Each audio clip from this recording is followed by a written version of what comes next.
Hello everyone, welcome back to our official YouTube channel of CLAT Preparation by Ada 24/7. This is me Diksha. Hope you all are doing good. Guys, आज हम एक बहुत ही प्यारी सी podcast series के साथ आप सभी लोगों के साथ जुड़ रहे हैं, जहां पर हम बात करेंगे हमारे टॉपर से, जिनका नाम है यशराज सक्सेना, जिन्होंने ऑल इंडिया 810 रैंक क्लैट 2026 में सिक्योर की है। तो आज हम उनसे जानेंगे कि क्या उनकी स्ट्रैटेजी रही थी, इस पूरी जर्नी में उन्होंने क्या क्या चीजें की जिसकी वजह से वो अपने स्कोर को इंप्रूव कर पाए और क्लैट में इतना अच्छा स्कोर जो है वो लेकर आ पाए हैं। चलिए स्वागत करते हैं हमारे टॉपर का, यशराज सक्सेना। वेलकम यशराज, कैसे हैं आप? मैम मैं ठीक हूँ और थैंक यू, आज आप लोगों ने मेरे को इस पॉडकास्ट में बुलाया। It's being a pleasure guys. हम सभी लोगों के सामने हमारे टॉपर हैं, उन्होंने बहुत मेहनत की और आज हम बात करेंगे उनसे 1 to 1 कि कैसे उन्होंने अपने पूरे प्रिपरेशन को स्ट्रेटेजाइज किया, उन्होंने कौन कौन सी ऐसी गलतियां की जो शायद आपको ना करनी हो, और क्या उन्होंने ऐसी चीजें की हैं जिनकी वजह से उनका जो सिलेक्शन है वो सिक्योर हो पाया इस एग्जामिनेशन में। और बहुत सारे सरप्राइजेस जो हमको देखने को मिले हैं क्लैट 2026 में, जैसे कि क्रिटिकल रीजनिंग से पूरा एनालिटिकल रीजनिंग आ गया, तो कैसे उन्होंने इस चीज को कोप अप किया, इन सभी के बारे में डिटेल में इस पॉडकास्ट में हम डिस्कस करने वाले हैं। तो शुरू करते हैं गाइस बिना किसी देरी के। तो यशराज, पहले अपने बारे में थोड़ा सा आप इंट्रोडक्शन दे दीजिए कि आपके कितने स्कोर आए हैं, आपने कहाँ से पढ़ाई की, अपनी स्कूलिंग जो है वो कहाँ से कंप्लीट की, और आपने कब ये सोचा कि आपको क्लैट करना है, आपको अपना जो करियर है वो परस्यू करना है लॉ में। Ma'am I scored 92.75 in CLAT. Mostly I prepare for self and online coachings and portals. I completed my 12th from NRI Global Discovery School. Well, if I remember correctly, I want to actually मैं तो पहले decide कर रहा था कौन सी field join करूं, क्या करूं। फिर मैंने 11th क्लास पे डिसाइड किया कि मुझे लॉ करना चाहिए, क्योंकि मेरे को बेसिकली इंटरेस्ट सोशल साइंस में थोड़ा ज़्यादा था, पॉलिटिकल साइंस एंड लॉ। और लॉ ऐसी चीज़ है मैम जो मेरे ख्याल से सभी को इंटरेस्ट तो आता ही है, भले ही वो करियर करेक्ट ऐसा करेक्ट परस्यू करे ना करे।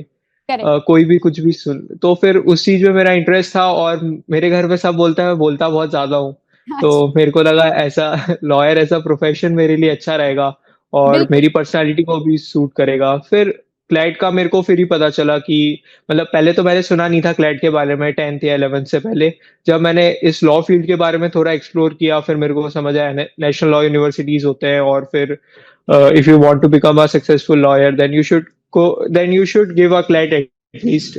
करेक्ट, तो ताकि नेशनल लॉ यूनिवर्सिटी से आप लॉ कर सकें। दैट्स व्हेन आई डिसाइडेड कि मेरे को क्लैट देना चाहिए। तो यश, आप ये बताएं कि क्लैट इतना ज्यादा इंपॉर्टेंट क्यों है? क्या हम किसी प्राइवेट यूनिवर्सिटी से नहीं कर सकते? मतलब क्लैट की इंपॉर्टेंस क्या है, ये हमारे व्यूअर्स जानना चाहते हैं।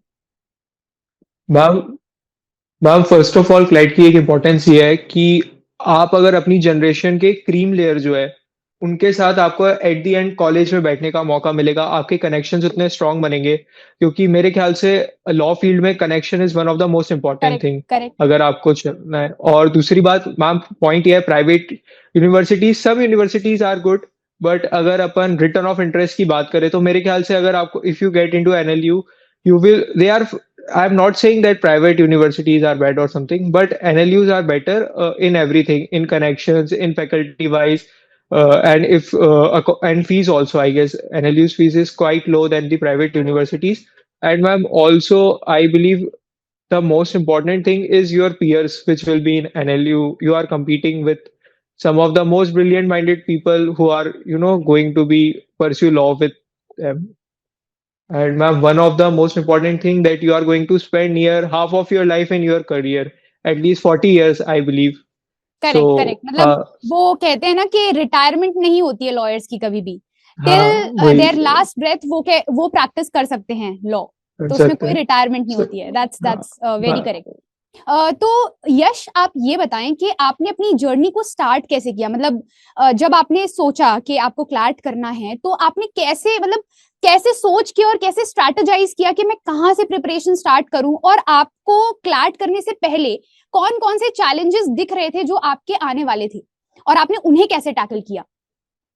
मैम फर्स्ट ऑफ ऑल मेरा चैलेंज था, मेरी वोकैब बहुत खराब थी। मतलब मैं कहूँगा एवरेज वोकैब भी नहीं थी, क्योंकि स्टार्टिंग में मेरे को कभी रीडिंग हैबिट ऐसी थी नहीं कि मैं बुक्स रीड करूँ या ये करूँ। तो फिर मेन प्रॉब्लम तो इंग्लिश की थी, क्योंकि इंग्लिश में वोकैब इतनी अच्छी नहीं थी, भले ही सेंटेंस समझ आते थे। हम्म। और दूसरी बात, मुझे पेपर भी थोड़ा जब मैंने देखा था, मैंने कहा ये क्या अजीब सा पेपर है, इसमें तो कुछ समझ ही नहीं आ रहा कैसे सॉल्व करना है, क्या करना है। हम्म।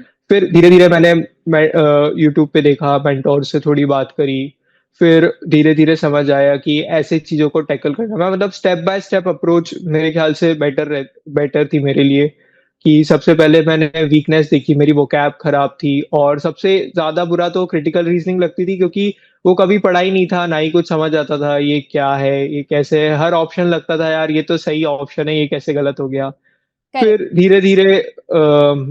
धीरे-धीरे टीचर से बात करी और सब कुछ किया और थोड़ा बहुत सेल्फ किया, तब थोड़ा-सा मैं बोलूँगा एक माइंड मैप बनता गया अपने आप ही माइंड में, कि ऐसे हर प्रॉब्लम को टैकल करना है। ये 3-4 चीज़ें, मतलब हर सब्जेक्ट में मेरे ख्याल से ऐसे 3-4 चीज़ें हैं जो आपको रेगुलर करते रहोगे तो आप धीरे-धीरे आपका स्कोर भी मॉक में अपग्रेड होता रहेगा। और सबसे एक और बात थी कि मॉक के जो नंबर है ना, उससे शुरू-शुरू में तो मैं बहुत डिप्रेस हो जाता था कि यार मैं इतना कर रहा हूँ, मॉक में नंबर नहीं आ रहे। वो एक चीज़ शायद हर क्लैट एस्पिरेंट को लगती है एक टाइम में। करेक्ट। बट आप अगर उससे कोप अप कर लोगे तो फिर मेरे ख्याल से आपको कुछ तो आपने कैसे कोप अप किया कि आपके जो आपके पास बहुत सारे ऐसे फैक्टर्स थे जो आपको डिमोटिवेट कर रहे थे, तो आपने उस सिचुएशन में अपने आप को कैसे मोटिवेट रखा? मैम, एक बहुत अच्छा तरीका होता है मेरे ख्याल से, क्या करना चाहिए कि अगर आपका एक मॉक खराब गया है तो आप ऐसा कर लो, आप स्मॉल टास्क करके देख लो, अगले दिन उनमें आप अच्छा परफॉर्म करके देख लो। मैम, और कंसिस्टेंसी बहुत इंपॉर्टेंट है। लाइट से आपके मॉक में एक दिन खराब मॉक नंबर आ गए, आप 2-3 दिन बाद एक और मॉक दोगे, उसमें अच्छा परफॉर्म कर लोगे तो कोई इशू नहीं है, फिर आपका वो चीज़ बैलेंस आउट हो जाती है। अगर आप रेगुलर पढ़ाई करते जा रहे हो तो मेरे ख्याल से वो चीज़ कम डिप्रेसिंग लगने लग जाती है। और दूसरी बात, मैं मॉक में कम नंबर तो चलते हैं, मतलब कोई ऐसा वो फैक्टर नहीं है, ऐसा थोड़ा मॉक ही पूरा क्लाइट थोड़ी ना आ जाएगा, तो करेक्ट। करेक्ट। ऐसा सोच लो, या फिर तो ऐसा बोल दो कि एक मॉक से क्या ही फर्क पड़ता है।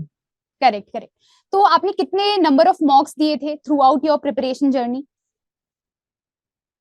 मैम, ड्रॉप ईयर में तो मेरे ख्याल से नियर 100 तो हो गए होंगे, ड्रॉप ईयर में मेरे जो ओके। 10 तो मंथ्स मतलब में। आइडल मॉक का कितना नंबर होना चाहिए कि इतने तो मॉक लगा के जाएं ही जाएं? मैम, मेरे ख्याल से नियर 70 to 80 तो होने चाहिए, okay. If you are taking a drop, near 70 to 80 marks. Okay. और after completing all your basics, क्या मॉक का आइडल स्कोर या फिर एक एवरेज स्कोर जिसे हम कह सकते हैं वो होना चाहिए? मतलब इससे कम तो नहीं चलेगा, इतना तो स्कोर आना ही चाहिए। मैम, मेरे ख्याल से if we take reading sections only, क्योंकि जीके क्या डिफिकल्टी लेवल जीके का हो सकता है एक मॉक में ज्यादा हो या नहीं हो, but in 3 reading sections I believe legal, English और सीआर वेरी करते हैं। But if you are scoring near 65 in these 3 sections total, you are at a safe side कि आप क्लैट निकाल सकते हो, क्योंकि जीके वेरी करता है। और मैथ्स, स्पेशली मैथ्स में एटलीस्ट ट्राई करना चाहिए कि एक डीआई तो हर मॉक में सॉल्व कर पाए अपन। करेक्ट। कई बार बच्चे ऐसे करते हैं, डीआई से बहुत ज्यादा डर लगता है, मैथ से बहुत ज्यादा डर लगता है। तो आपके साथ क्या चैलेंजेस रहे थे डीआई को लेके? आप कैसे सॉल्व करते थे? क्या आपकी स्ट्रैटेजी थी डीआई को लेकर? मैम, जब स्टार्टिंग में मॉक देना ही किया था तब मेरे को मैथ्स के लिए टाइम ही नहीं बचता था, सच बताऊं तो। हम्म। पर फिर धीरे धीरे मैंने थोड़ा सर से पूछा, और फिर मैंने फिर वैसे कर लिया कि अगर इंग्लिश में 25 मिनट्स देना है तो मैं सिर्फ 25 मिनट्स दूंगा, max to max 5 minutes extra दूंगा अगर कोई सेक्शन लेंदी आ गया या फिर डिफिकल्ट था, तो max to max 5 minute extra दूंगा, और फिर मैं जितने क्वेश्चन अटेम्प्ट हुए उस टाइम फ्रेम में मैं उसको छोड़ के आगे बढ़ जाऊंगा। तो मेरे ख्याल से अगर आपका टाइम मैनेजमेंट अच्छा है, भले ही आपसे कुछ क्वेश्चंस छूट जाए लीगल, इंग्लिश, सीआर में, बट अगर आप टाइम फ्रेम से चलते जाओगे अपने, तो आप मैथ्स को एटलीस्ट आप ट्राई तो करोगे अटेम्प्ट करने का। अगर करेक्ट। और करेक्ट। आप रेगुलर 15 मिनट्स भी मॉक में मैथ्स को दे रहे हो ना, तो that is more than enough. Correct. तो कई बार बहुत सारे बच्चों के दिमाग में ये परसेप्शन होता है कि महंगे इंस्टीट्यूट से या किसी पेड कोर्सेज से ही सिर्फ आप सिलेक्शन ले सकते हो। तो उन सारे बच्चों के लिए आप कोई पीस ऑफ एडवाइस देना चाहेंगे ताकि वो बिना किसी इंस्टीट्यूट के भी अपनी प्रिपरेशन को बहुत अच्छे से एस कर पाए? कौन कौन से ऐसे रिसोर्सेज रहे हैं जो आपने रेफर किए जो फ्री ऑफ कॉस्ट अवेलेबल हैं सभी लोगों के लिए, जिन्होंने एक्चुअल में आपकी हेल्प की है आपके स्कोर को इम्प्रूव करने में?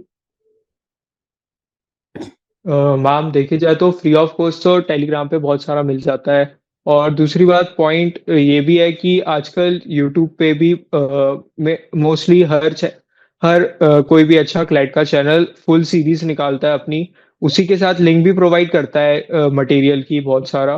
करेक्ट। और मैम पॉइंट ये है, रेगुलर सेक्शन न्यूज़पेपर पढ़ना तो मैं कहूँगा one of the most important thing है क्लैट के लिए, वेरी क्योंकि आपका वेरी करंट वेरी अफेयर्स भी। Important. So sorry to disturb you Yash, बहुत ज्यादा इंपॉर्टेंट है न्यूज़पेपर, और यश भी कह रहे हैं, हमारे टॉपर भी कह रहे हैं, और बच्चे कई बार मानते नहीं है। हम बोलते रहते, चिल्लाते रहते कि न्यूज़पेपर पढ़ना चाहिए, न्यूज़पेपर पढ़ना चाहिए, बट बच्चे स्किप कर देते हैं। यार this thing is non negotiable, ये आपको करनी ही करनी है। अब आपने टॉपर से भी सुन लिया होगा, तो आज से ही शुरू कर दें। हाँ, बैक टू यू। हाँ मैम, न्यूज़पेपर अगर आप पढ़ रहे हो ना, मेरे ख्याल से आपके चारों सेक्शन हो रहे हैं, मैथ्स के अलावा आपके चारों सेक्शन स्ट्रांग हो रहे हैं न्यूज़पेपर पढ़ के ही। तो आप न्यूज़पेपर पढ़ो, आपके सेक्शन स्ट्रांग होंगे मैम। और यूट्यूब पे बहुत ज़्यादा, अब तो बहुत ज़्यादा वो हो गया है कि क्लासेस में सीरीज निकल रही है for client series. Current affairs के सारे नोट्स आपको यूट्यूब और वेबसाइट्स पे मिल जाएंगे, गूगल पे। और आपको कोई भी प्रॉब्लम नहीं है, टीचर्स का रिसोर्सेज मिल जाता है अपन को, सीआर के। और कुछ बुक्स भी हैं जैसे एम के पांडे हो गई, वो एनालिटिकल रीजनिंग की, सीआर की बहुत सारी अब नए नए अरिहंत ने भी पब्लिश करी है। ऐसे रिसोर्सेज है अपने पास, बस ये कंसिस्टेंसी मैटर करती है मैम मेरे ख्याल से तो इन सब। करेक्ट। तो इस बार क्लैट 2026 में बहुत बड़ा सरप्राइज दे दिया गया था बच्चों को, जिसमें क्रिटिकल रीजनिंग को छोड़ के एनालिटिकल रीजनिंग आ गई। तो आपने एनालिटिकल रीजनिंग पे ध्यान दिया था, या फिर आपके लिए भी वो सरप्राइजिंग था कि मैंने तो पढ़ा नहीं है और एकदम से आ गई, and how will I tackle it? ऐसा सिचुएशन था आपके साथ? मैम मतलब मैंने एनालिटिकल रीजनिंग पढ़ी थी, मैंने सोचा था मैं एलिट भी ढंग से प्रिपेयर करके दूंगा। बट मेरे को जितना याद है, मैंने क्लैट के मतलब अक्टूबर नवंबर में तो बंद कर दिया था एनालिटिकल रीजनिंग की प्रैक्टिस करना, क्योंकि मेरे को लगा था अब क्लैट पे फोकस करना ज्यादा इंपॉर्टेंट है। बट मैम वो एज अ सरप्राइज तो आया था, क्योंकि मैम वैसे मैंने क्लैट 2025 भी दिया था ना, तो उसमें वो एक एनालिटिकल रीजनिंग का पैसेज गलत था। तो वो ओके, भी एक सरप्राइज ही था उस टाइम पे, तो मैंने थोड़ा सा मैं रेडी था कुछ ऐसा।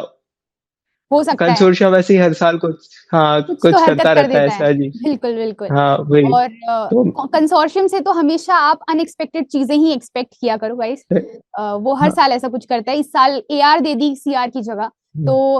तो आपने एआर में कितना स्कोर किया था, मतलब अराउंड आपका कितने मैम मार्क्स आए हैं? मेरे एआर में मैम मैंने, मेरी एक्यूरेसी जरूर 100% थी, मैंने 20 अटेम्प्ट किए थे तो मेरे 20 के 20 सही थे। बस मेरे से एक वो सॉल्व उस टाइम आई गेस 26 नंबर की एआर थी इस बार। हम्म। तो मेरे से बस एक सॉल्व नहीं हुआ था, या मैं थोड़ा अंडर कॉन्फिडेंस था क्योंकि कुछ आंसर आ रहे थे कुछ नहीं आ रहे थे। तो मैंने एक पूरा छोड़ दिया वो 6 मार्क्स का, क्योंकि आंसर नहीं आ रहे थे। बट मेरी एक्यूरेसी पूरी 100% थी, मेरा एक भी गलत नहीं हुआ था। यार में 20 अटेम्प्ट थे तो 20 में से 20 सही थे। और क्लास तो 2026 में आपने टोटल नंबर ऑफ अटेम्प्ट्स कितने रखे थे? Ma'am one one one 110 attempts थे और मेरे 13 गलत थे, और शायद एक उन्होंने फॉरफिट कर दिया था क्वेश्चन तो। ओके, हाँ। यानी कि आपकी एक्यूरेसी काफी अच्छी रही थी। हाँ मेरी तो एक्यूरेसी अच्छी थी। क्या मतलब एक सेफ अटेम्प्ट होता है, मतलब इससे कम अटेम्प्ट तो हमें नहीं करना चाहिए, इतना तो अटेम्प्ट हो तभी आपका सिलेक्शन हो पाएगा? मैम मेरे ख्याल से पेपर की डिफिकल्टी लेवल पे भी होता है। हम्म। जैसे इस बार के पेपर में मेरे ख्याल से सेफ अटेम्प्ट 110 to 15 थे। ओ- इतने तो करने थे, एटलीस्ट 110 to 15 के बीच में तो होने थे।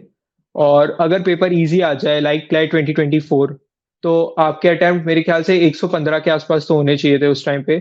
तो पेपर की डिफिकल्टी लेवल पे भी होता है, बट अगर अपन एवरेज कट ऑफ देखें, if you for a tier 2 NLU, I guess 85 number is a key. तो एटलीस्ट 105 तो मिनिमम अटेम्प्ट होने चाहिए, और good attempt I believe 1010 to 15 के बीच में होने चाहिए। ओके।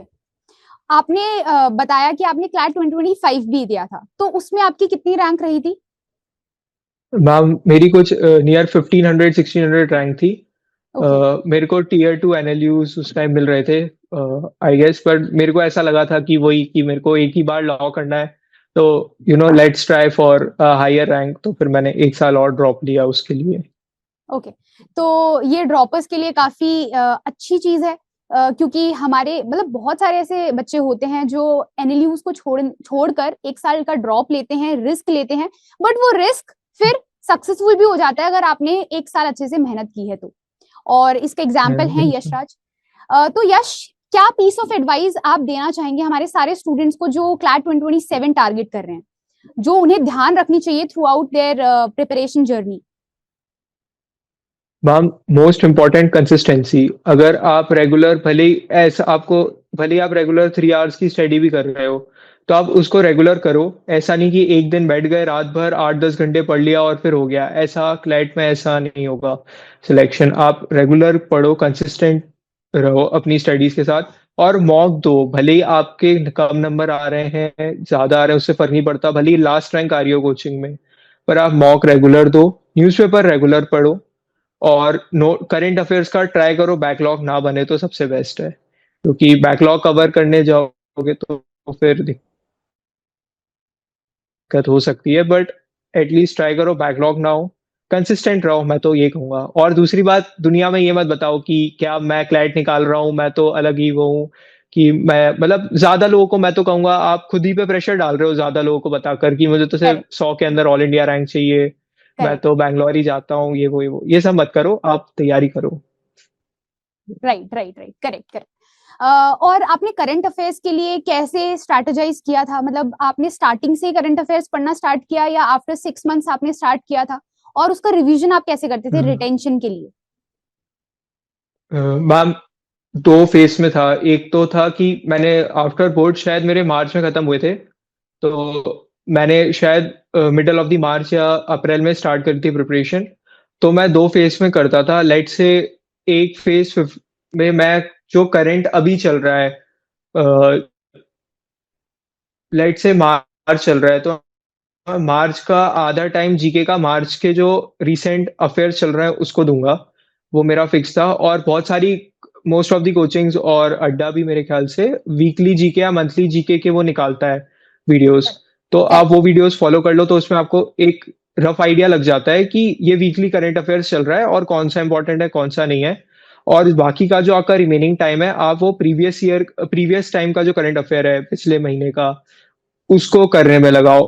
थोड़ा टाइम लगता है, फिर 1 महीने बाद आप नोटिस करोगे, लेट से कि कोई भी कोचिंग की वो आएगी, मैगजीन आएगी, तो आप मोस्ट ऑफ द टॉपिक आपने उसमें से पहले से पढ़े रखे होंगे, तो फिर आप मैगजीन भी जल्दी कर लोगे। आपके पास टाइम बचेगा उतने में, आप जो प्रीवियस ईयर है, सॉरी प्रीवियस जीके का आपका वो है, वो आप उसको रिवाइज कर पाओगे उतने टाइम में। रिवीजन इज अ की मैम। अगर आप एक, लेट से आप 2 घंटे जीके पढ़ रहे हो, तो आप 1 घंटे नए टॉपिक्स को दो और 1 घंटे पुराने को रिवाइज करने में दो।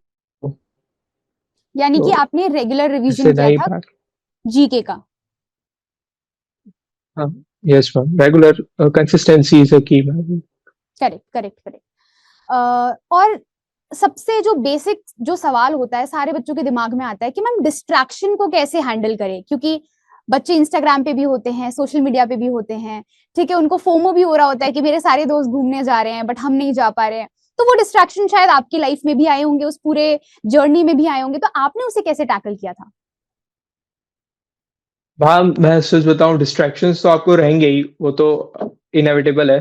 पर पॉइंट ये है कि आप, बेसिकली मैं डिस्ट्रैक्शंस के लिए तो मैं ये करता था, इंस्टा पे टाइमर लगा दिया कि 30 मिनट से ज्यादा नहीं चलाऊंगा। और फिर उसके बाद आप थोड़ा बिजी रहोगे ना, तो आपको डिस्ट्रैक्शंस भी कम होंगे। मेरे को एक डिस्ट्रैक्शन ये जरूर था कि मेरे सारे दोस्त कॉलेज चले गए, सब एंजॉय कर रहे हैं, और मैं क्या घर पे रह के पढ़ाई कर रहा हूँ। पर मैम वो ठीक है, मतलब वो तो सभी को आता है। बस पॉइंट ये, कोप अप करना है तो आप टाइमर लगा दो। सोचो मत इनके बारे में ज्यादा, मैं तो ये कहूंगा। या फिर आप वॉक पे चले जाओ बाहर थोड़ा।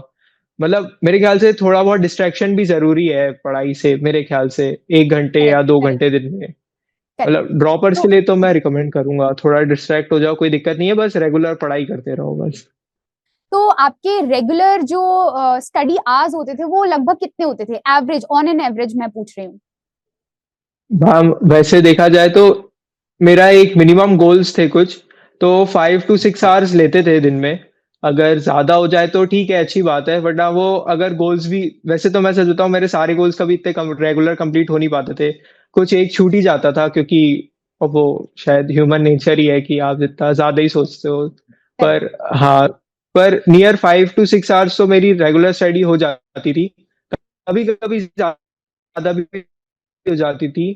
और ऐसा भी होता था कि हफ्ते में एक दिन नहीं हो पा रहे गोल्स कंप्लीट, मन नहीं कर रहा पढ़ने का, या सो गए ज्यादा, या फिर कुछ हो गया, तो वो नॉर्मल चीज है। अगर हफ्ते में एक दो दिन आपका क्या बोल रहे हैं रूटीन थोड़ा बिगड़ रहा है, वो नॉर्मल होता है, उसमें इतनी टेंशन नहीं, प्रॉब्लम कुछ है नहीं। बस ट्राई ये करो कि अपने जो रूटीन है रेगुलर, जो आपने डिसाइड किया है कि मैं आज ये टास्क करूंगा, उसको कंप्लीट करने का ट्राई करो। और मेरे ख्याल से मैम नियर 5 to 6 आवर्स तो सबको पढ़ना ही पड़ेगा, अगर वो क्लैट मतलब दे रहे हैं। कुछ जो एक्सेप्शंस होते हैं जिनकी वोकैब और इंग्लिश पहले से अच्छी होती है, तो शायद हो सकता है वो कम टाइम में कर ले वो चीज, बट नियर 5 to 6 आवर्स तो लग जाता है। और जिन स्टूडेंट्स को स्ट्रगल होता है वोकैबलरी इंप्रूव करने में, इंग्लिश इंप्रूव करने में, उन सभी बच्चों के लिए आप क्या पीस ऑफ एडवाइस देना चाहेंगे? मैम सबसे अच्छा तरीका है वोकैब करने का, रीड रीड करो। और वर्ड्स तो लिखने ही है, पर कुछ ऐसे वर्ड्स होते मैम वो अगर क्लाइट में अपन देखें तो बहुत ज्यादा न्यूज़पेपर से पैसेजेस आते हैं। तो कुछ वर्ड्स आप देखोगे जो बार बार रिपीट होते हैं, मतलब आपने कोई वर्ड पढ़ा है और फिर वो अचानक से मॉक में या किसी में भी आ जाए, तो आपको क्विक एकदम रिकॉल हो जाता है, यार ये तो मैंने करेक्ट। पढ़ा था, भले ही मीनिंग करेक्ट। नहीं आए, बट हो जाता है। तो आप जितना ज्यादा मेरे ख्याल से रीड करोगे, आप कुछ वर्ड्स होते हैं जो बार बार यूज होते हैं, तो वो आपको आपकी मसल्स की मेमोरी मेमोरी में ही सेव हो जाएंगे। करेक्ट। और दूसरी बात ये है मैम, एक वर्ड पावर मेड इजी मैंने रिकमेंड नॉर्मन करूंगा, लुइस। वो थोड़ा, हाँ नॉर्मन लुइस। और एक और है इंग्लिश इज इजी करके भी एक बुक है, हम्म। उसमें भी मतलब वो फुल इंग्लिश बुक है, बट उसमें भी बहुत सारी वोकैब के लिए अलग से दिया हुआ है करेक्ट। सेक्शन। आप वो ट्राई कर लो। वो रूट्स रूट्स वर्ड से आपको क्या 3 4 वर्ड एक साथ याद हो जाते हैं जैसे। तो और एक और ट्रिक ही लोग यूज करते हैं, पर मेरे को वो मजा नहीं आता था उसमें, सिनोनिम्स लिख लेते हैं एक वर्ड के। पर मेरे से वो याद नहीं हो पाते थे फिर इतने सारे सिनोनिम्स, तो मैंने बंद कर दिया वो। हम्म। बट बहुत सारे लोग सिनोनिम्स लिख लेते हैं, तो उनको 5 6 वर्ड एक साथ याद हो जाते हैं उसके। हम्म। और बाकी तो ma'am revision is the key, vocab के लिए भी आप रेगुलर रिवाइज करते रहो। और एक दिक्कत बस ये होती है, आप रोज 10 20 वर्ड लिख लेते हो, और फिर वो आप देखते हो आपकी वोकैब डायरी, तो 7 8 हजार वर्ड्स हो जाते हैं। तो लोग फिर तो फिर वो 7 8 हजार वर्ड्स तो आप याद कर भी नहीं सकते मेरे ख्याल से एक टाइम पे। तो आप बुक को ही मैं रिकमेंड करूंगा सबसे अच्छा, वर्ड पावर मेड इजी। काफी वर्ड्स एक्चुअली यूनिक तरीके से याद हो जाते हैं आपको वर्ड रूट का पूरा उसमें दे रखा है कि कैसे आप वर्ड रूट से हाँ, बहुत सारे वर्ड्स को याद कर सकते हैं। याद करेक्ट। कर सकते गुड हैं। Book for English comprehension and English vocabulary. Hmm, correct. उसके अलावा जो बचता है आपका क्रिटिकल रीजनिंग, क्योंकि आपने बताया कि हम्म, क्रिटिकल रीजनिंग में आपको काफी ज्यादा चैलेंज आया और बहुत सारे क्वेश्चंस गलत भी होते थे, एक्यूरेसी भी डाउन हो गई थी, तो हम्म। उससे आपने कैसे हैंडल किया? मैम फर्स्ट ऑफ ऑल तो मैंने ना पहले थोड़े थोड़े 2 3 महीने क्लैट से हटके जीमैट के क्वेश्चन स्टार्ट किए, क्योंकि मेरे को ऐसा लगता है क्लैट के क्वेश्चन से कॉन्सेप्ट स्ट्रांग होता है, बट आप जीमैट में स्पेसिफिक क्वेश्चन मिल जाते हैं आपको, स्ट्रेंथनिंग के, वीकनिंग के, एजम्पशन के। तो आप अगर जीमैट क्वेश्चन की प्रैक्टिस करोगे तो आपके कॉन्सेप्ट स्ट्रांग हो जाएंगे हम्म। कि इन क्वेश्चंस को ऐसे हैंडल करना है। और वो एज कंपेयर टू क्लैट के पैसेजेस थोड़े कम वर्ड्स में होते हैं, तो आप कॉम्प्रिहेंड भी थोड़ा जल्दी कर पाते हो उनको। और कॉन्सेप्ट स्ट्रॉन्ग करने के लिए मेरे ख्याल से जीमैट बेस्ट है। क्योंकि अगर आपको सिर्फ कॉन्सेप्ट स्ट्रॉन्ग करना है, फिर जैसे आपके वो आप कॉन्सेप्ट ढंग से क्वेश्चंस में अप्लाई कर पाओगे तो जीमैट के क्वेश्चंस पे, तब आप देखोगे कि आपको क्लैट के questions as compare to GMAT हल्के से इजी ही पड़ेंगे। करेक्ट। करेक्ट। और तो मैं रिकमेंड करूंगा, पहले जब आप एक बार कॉन्सेप्ट अच्छे से रिवाइज कर लो तो आप जीमैट स्टार्ट करो, और फिर आप क्लाइट के पैसेज पे जाओगे तो आपको आसान पड़ेगा। ओके। और लीगल रीजनिंग को आपने कैसे टैकल किया? मैम लीगल रीजनिंग तो सबसे पहले दो उसमें डिवाइडेड है मेरे ख्याल से। एक तो अपना टॉर्ट कॉन्ट्रैक्ट जो अपना वो सब है, और एक कॉर्ट कॉन्ट्रैक्ट क्राइम, और एक करंट लीगल अफेयर्स। और अब क्लैट का जो पैटर्न है आफ्टर 2023, वो करंट लीगल बेस थोड़ा ज्यादा हो गया है। इस साल तो करेक्ट। उन्होंने करंट लीगल जीके ही पूछ लिया था एक्चुअली पेपर में। करेक्ट। तो करेक्ट। मेरे ख्याल से आप भी उसको दो टाइप में डिवाइड कर लो। एक में आप टॉर्ट कॉन्ट्रैक्ट क्रिमिनल जो आईपीसी सॉरी बीएनएस और इन सब में दिया हुआ है, वो सब पढ़ते रहो आप धीरे धीरे। और एक आप करंट लीगल को दो टाइम, ताकि क्या बोलता है दोनों टॉपिक्स होते रहे। करंट लीगल्स के लिए अपन को आप न्यूज़पेपर पढ़ोगे तो उसमें भी कवर अप हो जाएगा, बट मैं रिकमेंड करूंगा, यूट्यूब पे हर कोचिंग वीडियोस डालती है बहुत अच्छे से, आप उनको देख लो। वीकली और मंथली करंट लीगल अफेयर्स, वो भी मोर देन इनफ है। और क्लैट कोई ऐसा टॉपिक नहीं पूछता कि बहुत ढूंढ के टॉपिक पूछा है, बहुत हाईलाइटेड टॉपिक्स होते हैं। जैसे इस बार भी वन नेशन वन इलेक्शन काफी हाईलाइटेड टॉपिक था। तो मतलब अगर आप बेसिक न्यूज़पेपर और थोड़े वीडियोस देख रहे हो तो हाईलाइटेड टॉपिक तो आप कवर कर ही लोगे उसमें। तो इसलिए, और लीगल में बस ये दिक्कत होती है, दो ऑप्शन में अटक जाओगे आप तो फिर एक ये जरूर प्रॉब्लम होती है कि दो एलिमिनेट कर लोगे, दो हो जाओगे। तो जिसकी रीजनिंग, मेरे ख्याल से जिसकी रीजनिंग पैसेज से ज्यादा मैच कर रही है वो यूजुअली आंसर होता है। और अपनी गट फीलिंग पे चले जाओ कि पहले ये लग रहा था तो वही लगा कर आ जाओ, फिर ज्यादा सोचना नहीं चाहिए उसमें। बट और आपने करंट लीगल जीके जो है, जिसमें हम जजमेंट्स पढ़ते हैं, लीगल करंट अफेयर्स पढ़ते हैं, वो आपने कहाँ से किया? मैम यूजुअली तो मैं यूट्यूब पे डाल देता था मंथली करंट लीगल अफेयर्स, तो बहुत कोचिंग के वीडियोस आ जाते थे तो उसमें कोई ऐसा इशू नहीं होता था। अब तो और जुडिशरीज की जो कोचिंग्स हैं जो जुडिशरी करवाती हैं वो भी डालती रहती हैं। तो आप कोई भी एक वीडियो देख लो आप, तो मेरे ख्याल से आपका मंथली करंट लीगल जीके तो कवर हो जाएगा। और यस।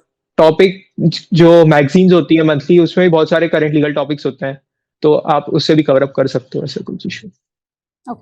तो ऐसे आपने सारे के सारे सब्जेक्ट्स को कवर किया और आपने बहुत सारे मॉक्स भी लगाए, कंसिस्टेंट रहे आप through out your preparation journey.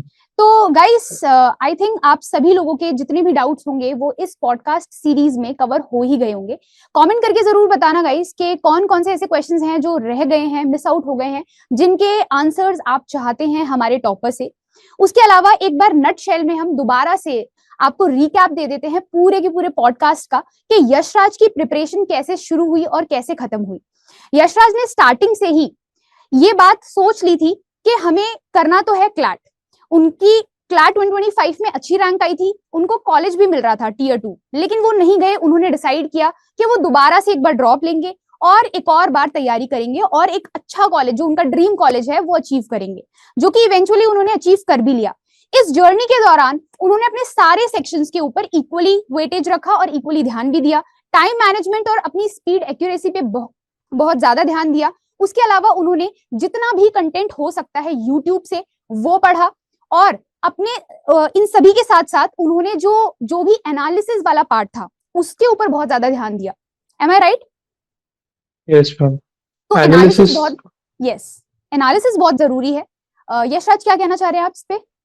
Ma'am मेरा पॉइंट यही है, मॉक देने का कोई मतलब नहीं अगर आप उस एनालिसिस नहीं कर रहे हो उसका। करेक्ट। तो हमने बहुत सारे मॉक दे लिए हैं लेकिन हम एनालिसिस नहीं कर पा रहे हैं, तो उसका कोई फिर फायदा नहीं होगा।